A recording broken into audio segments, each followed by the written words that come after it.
Welcome to the Bullington Capital Report, hosted by Bill Bullington. For the next hour, you'll receive information on current market conditions and trends that could affect your financial future.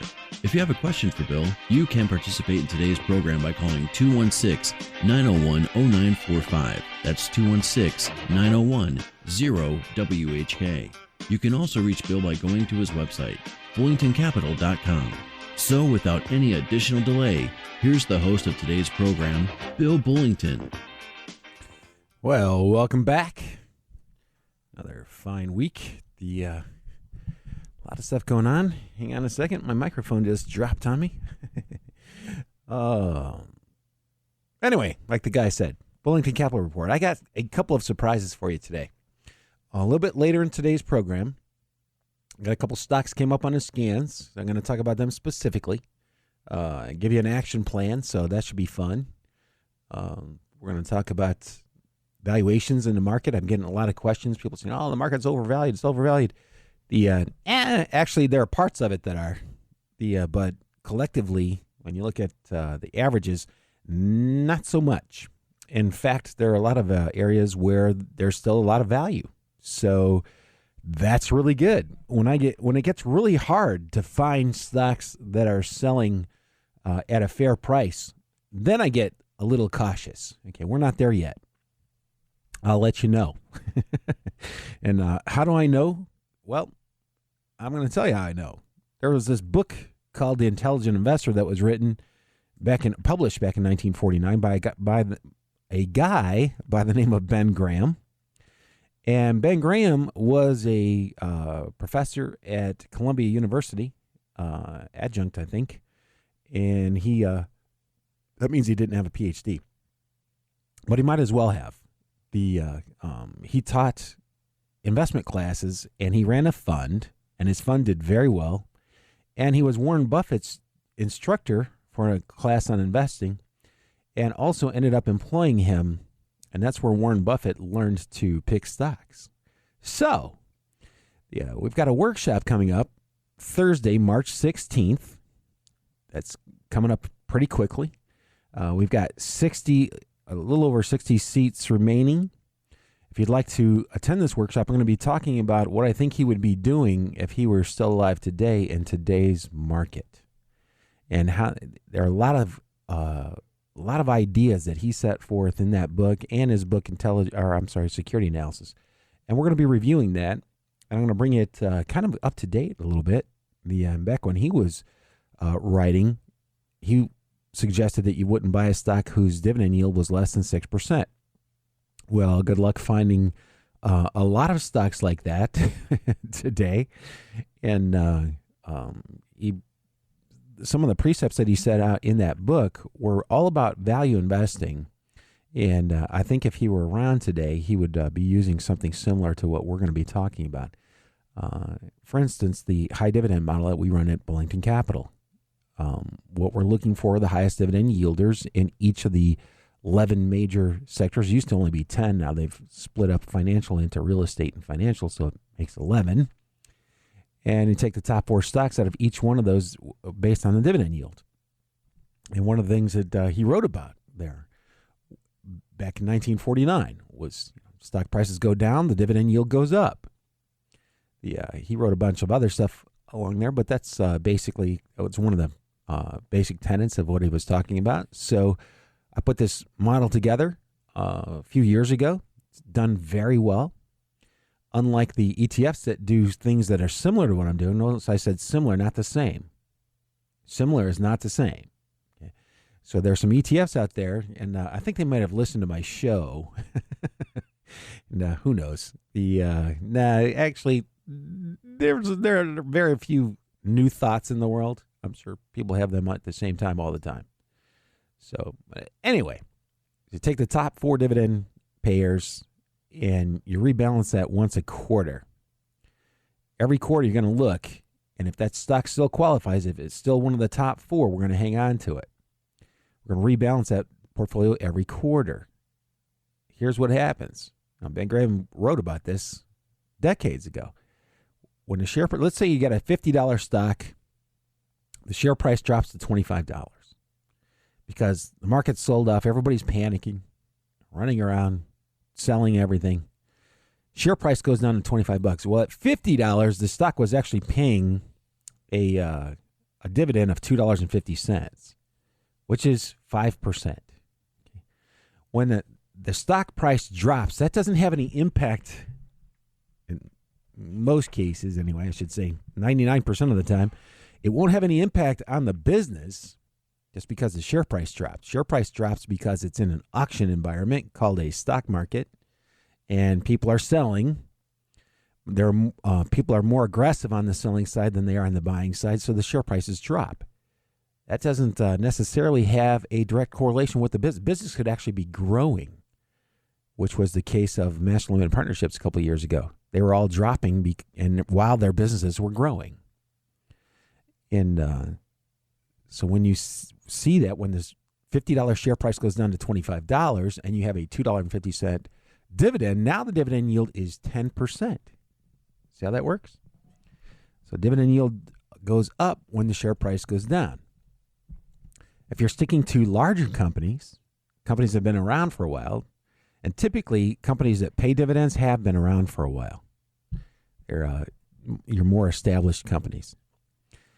That might be a good time to invest in those companies when their share prices are down and their dividend yields are up. And I like to say, you're getting paid while you wait for the recovery. And that's actually, that overtook the momentum model. That when I first brought out the two models, the momentum model was beating that one by a pretty wide margin. And this one has come back and taken the lead. At some point in time, I'm pretty sure the momentum is going to come back and take the lead again. That's why I use both of them. And typically somebody will ask me, well, which one do you think will do the best this year? If I knew that, you wouldn't know me. I'd be so rich.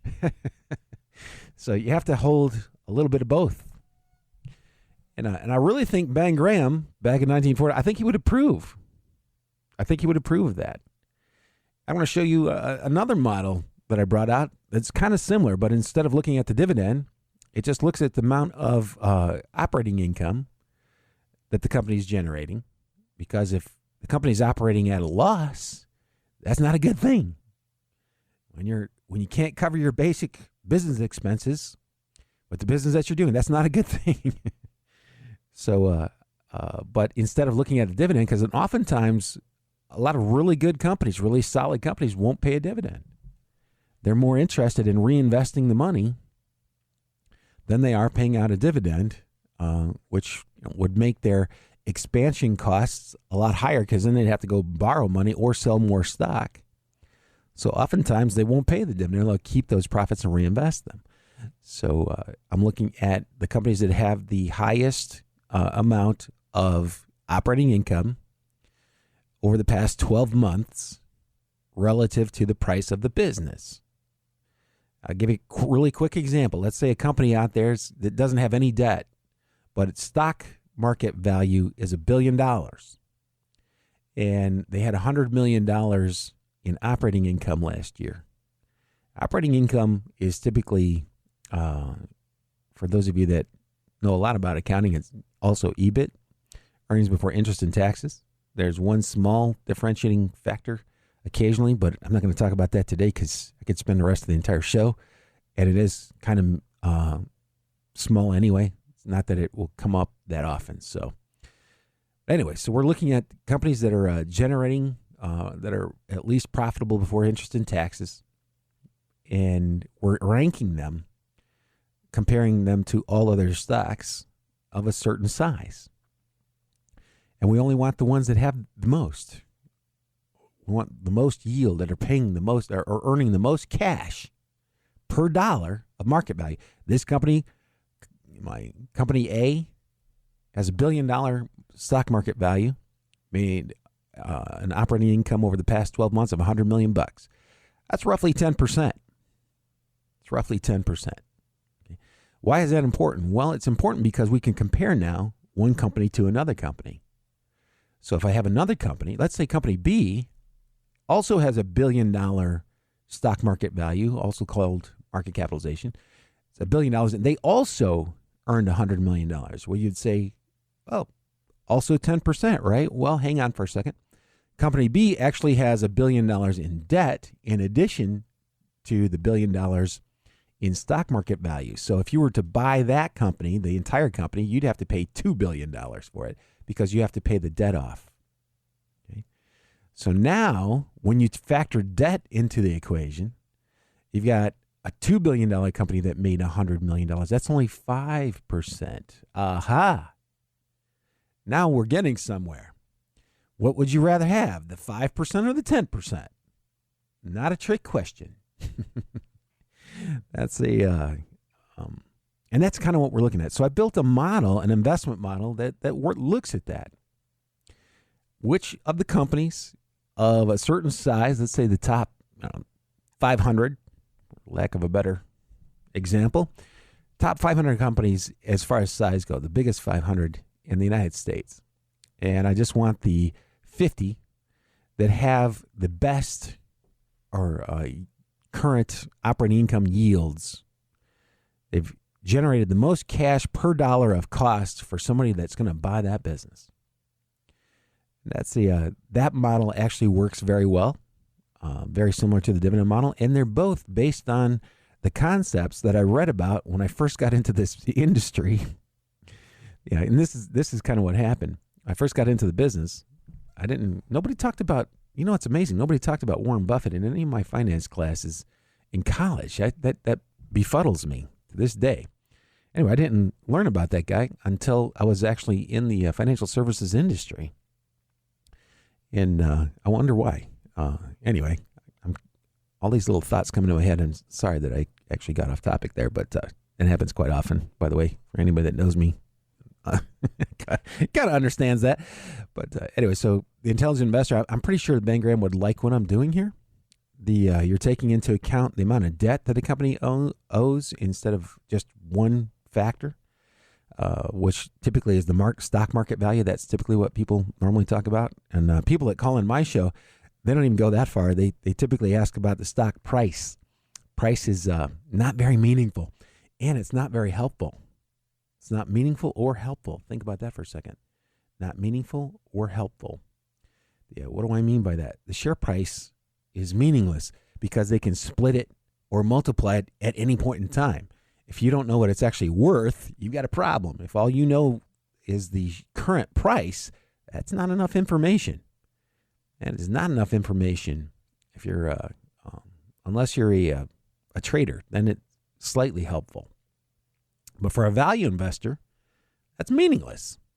What you want to try to figure out is how much should this thing be selling? How much should it be selling for?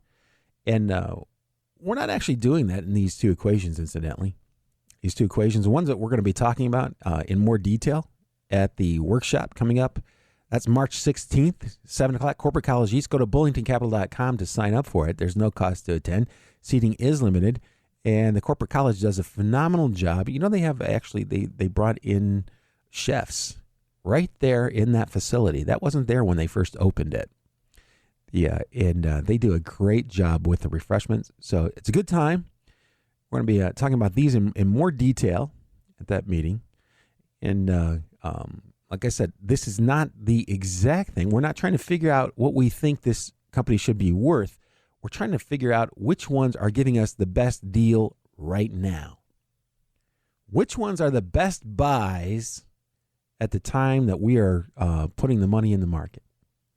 That doesn't mean they're going to stay the best buys. In fact, they won't. Some of them will actually go down. They'll actually become better buys.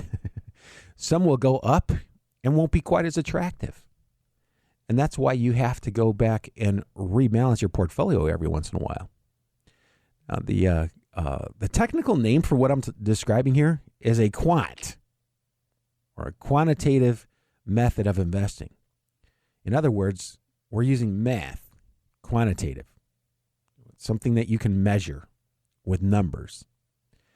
These are quantitative strategies. They're relatively simple, and they also happen to be pretty effective. In fact, Ben Graham's stuff was relatively simple.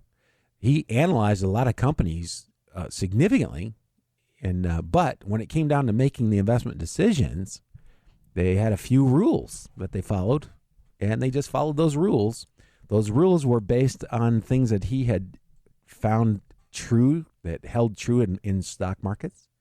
Number one, share prices will move much faster than the underlying economic value of the businesses. And they'll go up and down, and oftentimes it's completely unpredictable. In fact, I will tell you, it is completely unpredictable. And then I'm going to get a call from somebody that will say, well, I thought you said XYZ stock was going up. Yes, it was. At the moment that I talked about it, it was going up. It's not a prediction. That's an observation.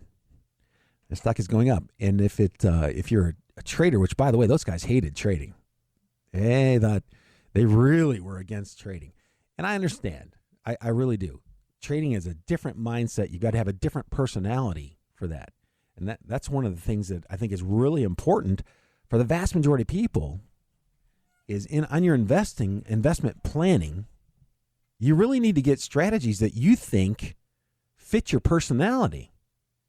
You really need to do that. No one talks about that, by the way. Not a single financial planner I've ever run into has talked about that. You really need to like the strategies you're in. And believe me, there are strategies that are opposite ends of the spectrum from each other that are both successful. And the two most obvious are growth momentum investors. That's on one end. The value investors think that those guys are really aggressive and kind of a little nuts. And then there's the value investor, kind of the Ben Graham type guy. And those are the two big opposite extremes. One believes, following trends, following momentum, following price movement. The other one says, forget all that. Just trying to figure out which businesses are undervalued, buy them. When they get fully valued, sell them. And then you've got, I don't know how many shades of gray in between. To knock off the movie name anyway. But those are the opposite ends of the extreme. And then you have a ton of people in the middle that are some people use a little of both. That's one of the things that I like to do. So I study both of them. They both have challenges, extremely difficult challenges. Like the value-oriented models, you're buying stocks that are down, and you don't know where they're going to stop going down. They might not be done being down yet. So when you first start in a value-oriented portfolio, there's a pretty good chance that you're going to start, and the stocks that you just bought are going to keep dropping for a little while. And we'll tell you what you can do about that right after these commercial messages. You're listening to Bill Bullington right here on 1420 The Answer. Stay tuned.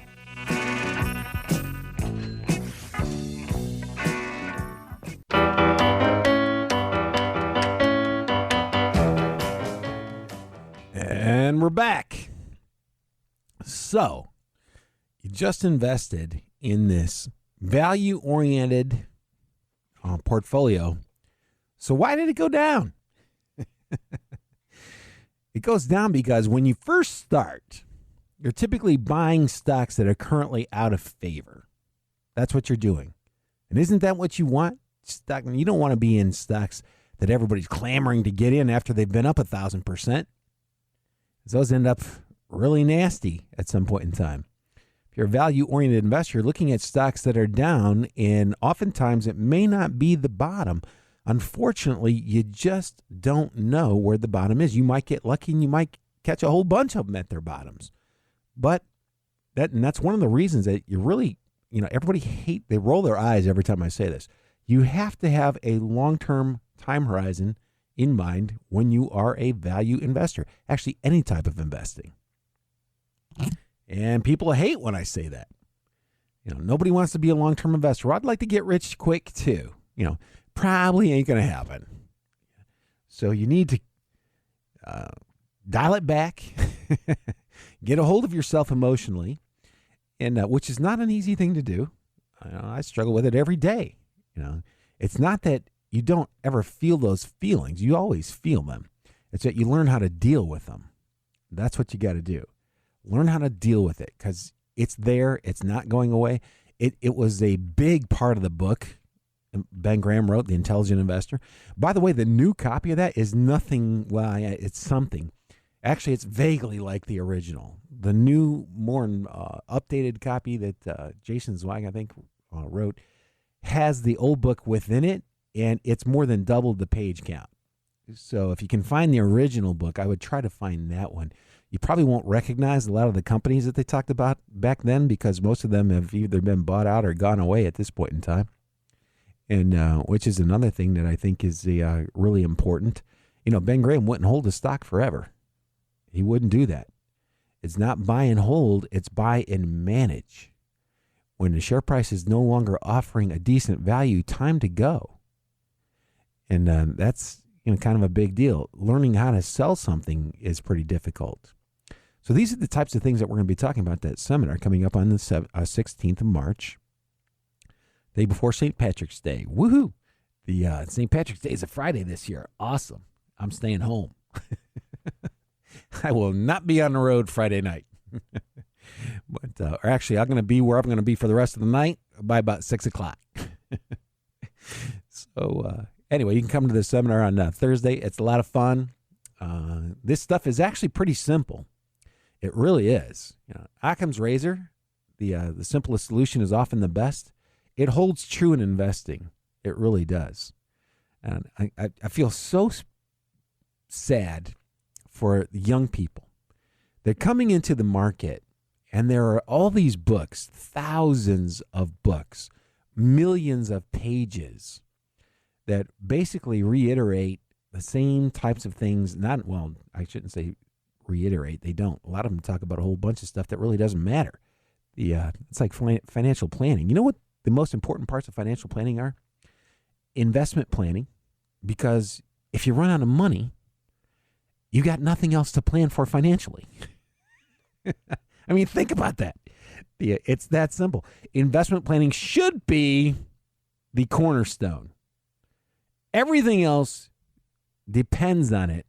Depends on you being a good investor. Because if you're a crappy investor, you just can't make up for that. There's nothing else that you can do to make up for that. Well, I guess you could save a whole lot more than people are saving now, like probably 500% more than they're saving now, and it'd be okay. But investment planning is the key. And learning to live not within your means, learning to live beneath your means. If you're a young person out there listening, you got to learn to live beneath your means, not within your means. If you ever want to accumulate enough money to be able to walk away from your job and not have to take a pay cut. Very difficult, but it can be done. It can be done. Got to get a plan. The investment plan is a big deal. How much you pay in taxes? Secondary. It's secondary, or actually third or fourth area. Hey, if Trump can do it, so can I. Just kidding. Kind of. But anyway, investment planning, number one item on your financial plan. Actually, now I take it back. It's number two. Number one should be learning to live beneath your means. Now, I know a lot of people who have gone their entire lives and have just saved and saved and saved and saved and scrimped and saved and have accumulated a pretty nice amount of money and would be able to live on their Social Security because they live so frugally. I can tell you those are few and far between, but they are out there. If they had a halfway decent investment plan, man, they would be, they'd be worth millions. Some of them have been. I've had a few clients like that in my career, and still have a couple of them. Yeah, it's amazing. The others passed away, by the way. But anyway, that's the first most important thing. Learn to live beneath your means. Second one is do a good job, or even a decent job of investment planning. Okay? And then everything else comes in behind that. Often, I know taxes are a pain in the butt. And believe me, I'm one of those people who pays a lot in taxes. I used to dream when I was in college that I would actually earn an income one day that's a lot lower than the amount that I pay in taxes now, which is mind-boggling. That's mainly because there's been a lot of inflation since I've been in college, because I am getting up there now. But the bottom line is, I couldn't imagine paying the amount of taxes I But some people are so upset by that they'd rather not make any money than pay taxes. That should actually be the definition of insanity. They should take out the Webster definition of insanity and put that I'd rather make less money than pay more in taxes. Okay, so let me tell you something. Even if you were in the 99% income tax bracket, which existed during my lifetime, by the way, if you were in the 99%, that extra dollar that you made that you had to send 99 cents of to the United States government, you still had an extra penny that you got to keep, that extra money. So trying to pay the least amount of money you can in taxes, you can go overboard on that. That's an easy thing to do. Should not be one of your key things. The other things that shouldn't be key: paying for your kids' weddings. I hear that all the time. Or paying for your kids' college. How about we work with those kids, get them to get academic scholarships, teach them about money, before they're 12, because when those hormones kick in, man, you're not going to be able to talk to them till they're 30. But you got to get them young, and you can go to school without breaking the bank or carrying $200,000 of student loan debt. There are lots of opportunities out there. Now you just have to think about it a little bit in advance, and get to your kids when they're young. Try to instill it in them. Some of them, people are people. You won't be able to reach everybody. It's not going to happen, but you can try. And that's one of the areas where I see, people really putting a lot of stress on themselves trying to pay for their kids' college. And if I had to do it over again, I'd send my kids to Tri-C, or Lorraine Community College. Community College in the state of Ohio. All the credits transfer to any other state university within the state. And there are lots of good schools in Ohio, tons of them. So you get your first 2 years out of the way, all the electives out of the way, things that really don't matter quite as much. Not that they don't matter, but they're really going to matter for you to complete your degree requirements. But you get those out of the way while they're less expensive, and you can do a lot of that in high school. I'm really digressing here. But that's just one of the areas that I see that's a big negative for an awful lot of people. They want to pay for their kids' college, and they shouldn't do that. My parents weren't able to help me that much, and fortunately, I went on a football scholarship. I say fortunately because that was okay, but we earned all that money. By the way, I think when we figured it out, this is what Division I football players who are on scholarships. This is what they do in their off time. We sit around figuring out how much we're getting paid by the hour, and it was about 10% less than minimum wage. That's how much time we had to put in to get those scholarships. We were making about 10% less than we would have if we were working a minimum wage job. So anytime somebody says, "Oh, you got a free ride," we're going, "Yeah." Don't say that around a whole room full of former Division I athletes, because you may not make it out of there alive. There's nothing free about that ride. You're going to earn that one big time. But I was lucky enough to be able to get to go, so that was a good thing. Now there are so many more opportunities for kids, and I'm going to try to get some people on the show. You don't have to go to college anymore either, by the way. And that's what I'd really like to get, because, man, if I could have avoided all that English, holy cow, the French classes, you got to be kidding me. Anyway, I got to take a phone call. And if you'd like to call us, 216-901-0945. And I've got JR. Good morning, William. How are you? Good. Hey, I loved your pick on AAOI. Yep. That's been up 100% in the last 2 months. Yeah, it's been a wild ride, hasn't it? That's been on fire. Mm-hmm. It's just amazing. Well, I got another one for you at the end of the show. I'll be listening with both ears open. Okay. You sure you'll be able to get it on? Oh, yeah. Okay, yeah. Great. I love that pick. We talked about it last week. You just got to watch it, and I wonder how much more gas is in the tank. Well, I'll tell you, you never know. You never know. And the huge winners, and here's what I found over the years. I go back and look at the big winning stocks I've had. Yeah. They all looked about the same when I bought them. Yeah. All they are is numbers. You're right. Yeah. Almost all of them would look very similar when I bought them. A few of them would stop you out right away with a loss. A few of them would go up maybe 15, 20% or so, stop you out. Mm-hmm. And a super small amount would actually take off and not look back. Okay. And unfortunately, if I could predict those, I wouldn't have to work anymore. But but they all look about the same, and you just really don't know where which ones they're going to be. So that's why you've got to have a systematic method of buying and selling, so you don't have to think about it. But it's going to put you in a position to catch those big winners. Mm-hmm. And whether it's the momentum like we're talking about, or even the dividend, which I was talking about earlier in the day, there are some huge winners in those dividend-paying stocks. It is amazing how far a lot of those suckers will go. Really? It's mind-boggling. And in fact, I'll bring you one of my little booklets so you can look. Because what I did was I went back over 10 years and showed what would happen if you had done that, and it's pretty wild. It's I was actually a little bit surprised about it because most of my career really up the late 90s, early 90s actually, early 90s like 92, 93, 94.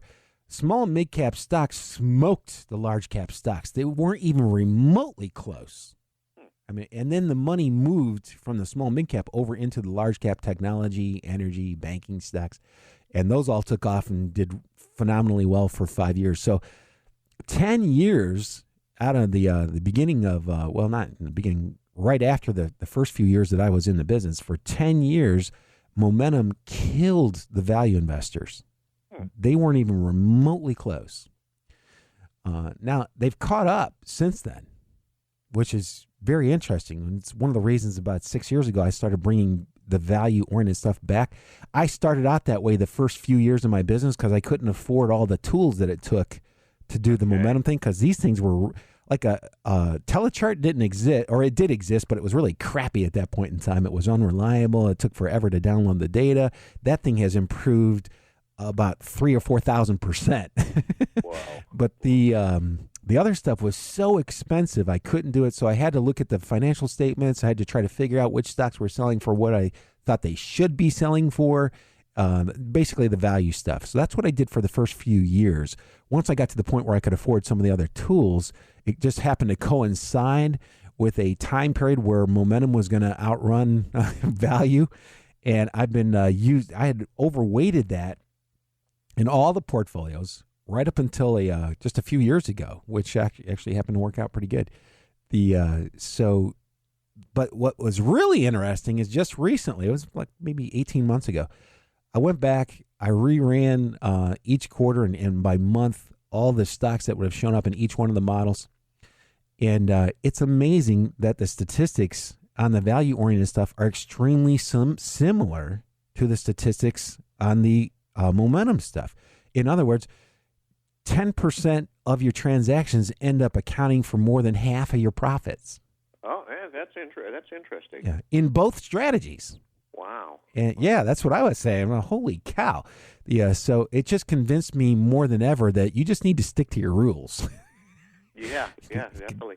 Hey, Bill, let me ask you a kind of a generic vanilla type question, but the market's had a very nice run up, but I'm on a kind of a conservative type of investor, and although you may disagree with me to that extent, you've called me a gambler before. But well, everybody has, but only on a portion of your portfolio, right?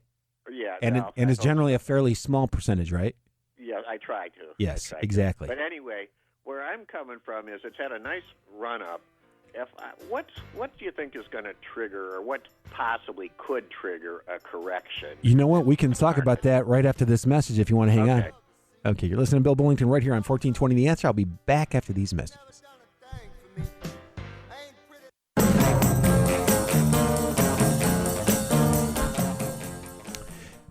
And we're back.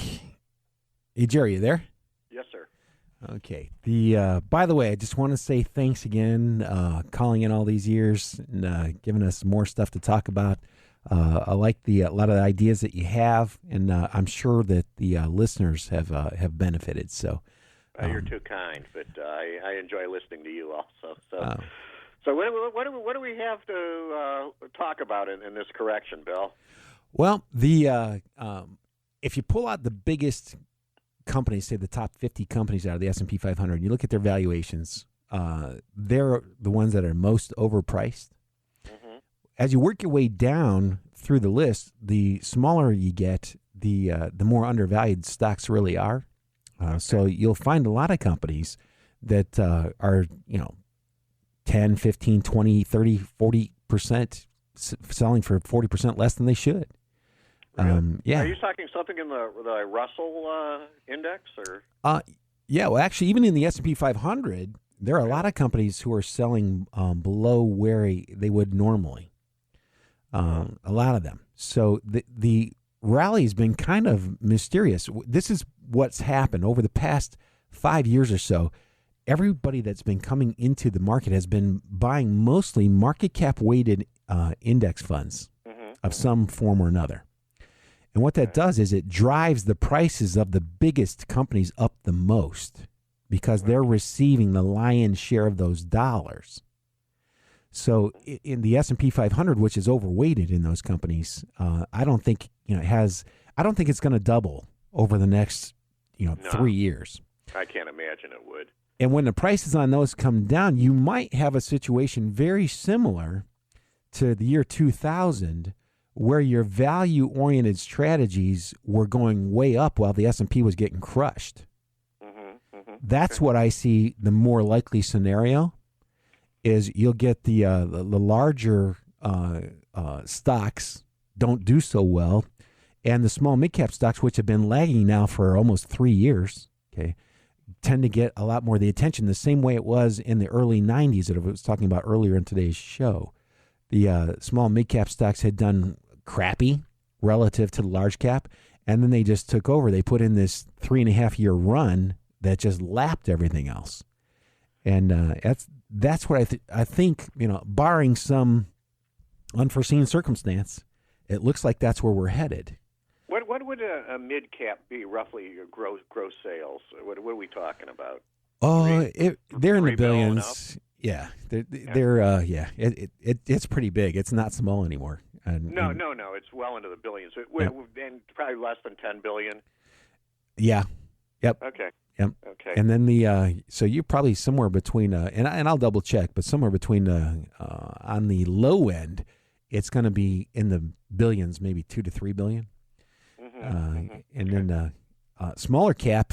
By the way, a small cap stock today starts at 500 million. I'm sure. Which is kind of wild. But I remember when small cap was 25 million. That's how old I am. I remember when gas was a quarter a gallon too. Yeah. Yep. Anyway, so I thought I would also, since you called, we'll talk about the other stock that came up on the scan. Actually, it's come up multiple times, and I've owned it, and I'll be adding to my position on Monday. It's a company called Square Technology. And I followed that, sure. You mentioned it before. Yeah, absolutely. It's been, this is like the third or fourth time it's been up on the scan. And the symbol is SQ. For those of you that like the William O'Neill cup and handle, it just broke above the cup.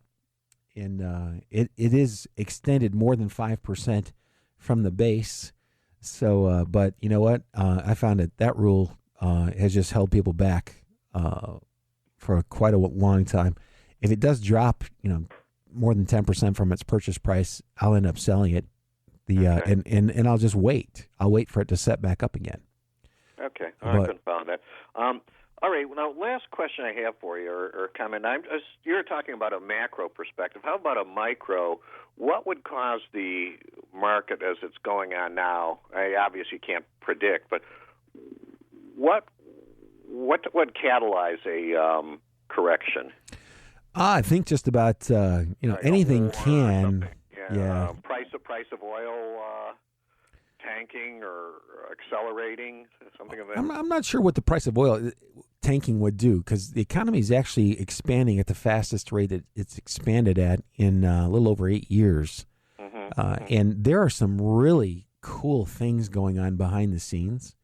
And you're going to see, and that infrastructure, those infrastructure plays, those employ a ton of people. And that's what's different about this one. This long-term rally that I think has got a long way to go yet. Infrastructure is not real evident. You know, when somebody fixes a bridge in your area, sure, people think, yeah, they're just doing some more road construction. Yeah, but when that's going on all over the country, and they're hiring those people, and those people have to be paid pretty high wages, those people are going to spend that. The spending that goes on actually begets more spending, because now they got, they buy their groceries, buy their clothes, their cars, homes, get married, all kinds of stuff. We used to call that velocity of money. It changes hands multiple times throughout the year, and those spends that are being done in your economy grow the economy a lot faster than buying oil or foreign products.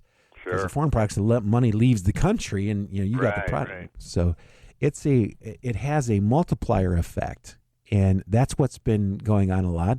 I think that would have to stop. I don't see that happening, unless Trump quits, leaves office. Because by the way, the guy did graduate from Wharton. That's what cracks me up.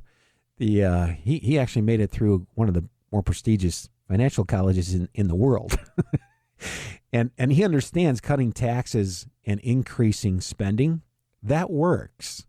If you do it correctly, then you get benefits for 10 years or longer. If you do it haphazardly, then you get 5 good years and another bust. Right. Okay. So I don't know. I mean, it could be anything. Somebody does something really unexpected on the international. It would have to be something unexpected. The way things are going right now, I can't see any disruptors. That doesn't mean something unexpected doesn't happen. Something between Russia or China, some big world order gets into some sort of a conflict. Anytime that happens, that's going to create fear. Fear creates selling. Selling creates lower share prices. Well, I was going to say there are different types of corrections too. A short stop in a bull market that may drop 10%, or you could have where it goes from a bull market. This is a very interesting question from my standpoint. Go from a bull market to a complete correction where it goes into a bear market. Has that ever happened, or is it generally a transitory type of event? No, you had 1987. That was a day. The market had already been down, by the way, about 15% before that had happened. It wasn't a straight drop. It was a slow progression of a 15% decline, and then all of a sudden, boom, it's down 20% in a day. That was that was pretty interesting. But that was more of a computer glitch than anything else. So those, and by the way, computers are controlling markets, so you just don't really know.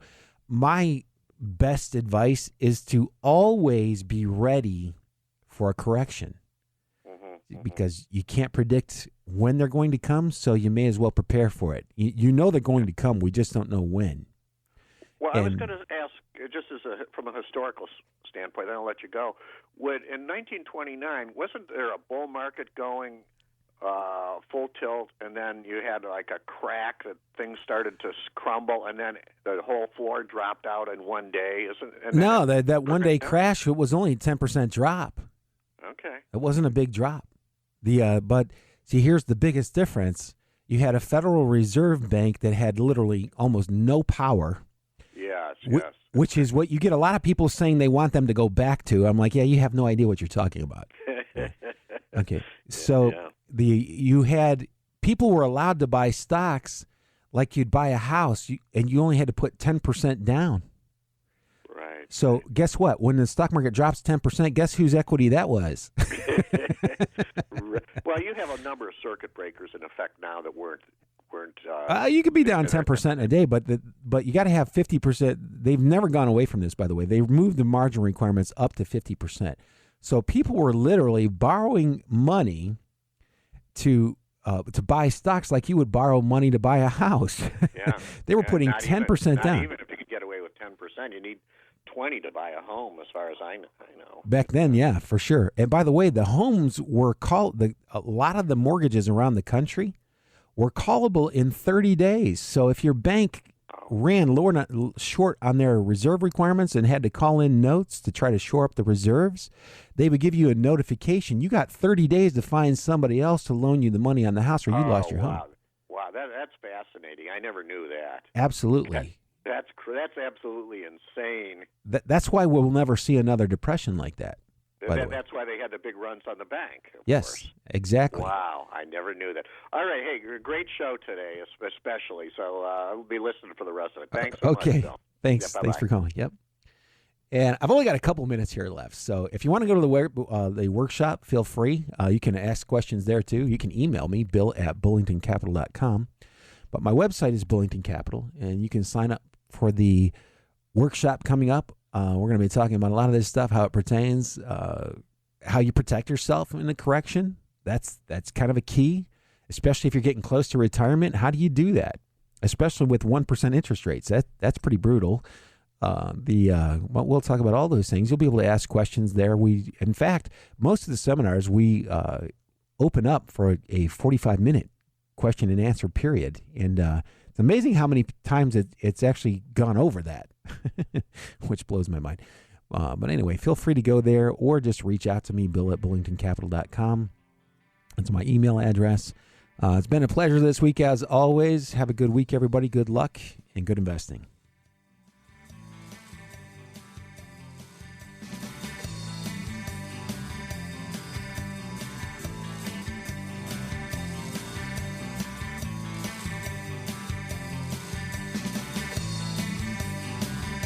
You just caught another episode of the Bullington Capital Report, broadcasting every Saturday morning at 11 a.m. on AM 1420 The Answer. If you have a question and would like to speak to Bill personally, you can call him at 330-664-0700. That's 330-664-0700. Or contact him through his website, bullingtoncapital.com. That's bullingtoncapital.com. Past performance may not be indicative of future results. Therefore, no current or prospective client should assume that the future performance of any specific investment strategy, including the investments and/or investment strategies recommended and/or purchased by advisor, or product made reference to directly or indirectly, will be profitable. Different types of investment involve varying degrees of risk, and there can be no assurance that any specific investment will either be suitable or profitable for a client's investment portfolio. No client or prospective client should assume that any information presented serves as the receipt of or substitute for personalized investment advice from the advisor or any other investment professional. The preceding program has been paid for by Bullington Capital Management, LLC. The preceding program's views, claims, or representations may not reflect those of AM 1420 The Answer or Salem Media Group.